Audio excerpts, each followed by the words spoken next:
Sou Yuri Quixina. First of all, the impact was positive on the price of oil. We saw all the prices for raw materials going up, such as oil, wheat, corn, and sugar.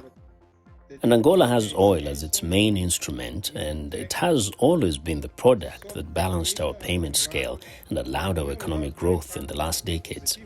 It was the currency that grew the most during the conflict due to the oil prices. That means that the international reserves in the country are increasing. Kwanza's growth is also helping the inflation to go down.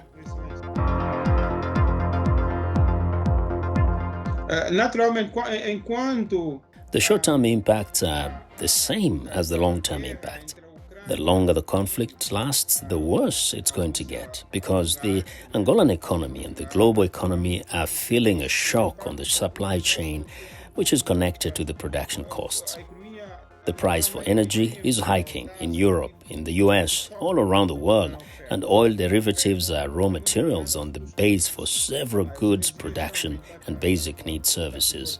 On the other hand, the central banks tend to raise the interest rate. If central banks raise the interest rates, we might be looking at a world credit restriction.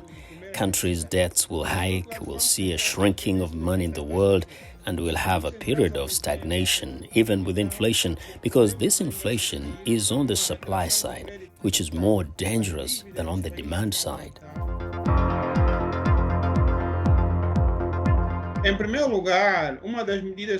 The government held the prices, creating the food reserve, which means the government bought the wheat, the corn, the sugar internationally, and comes home and sells under the market price.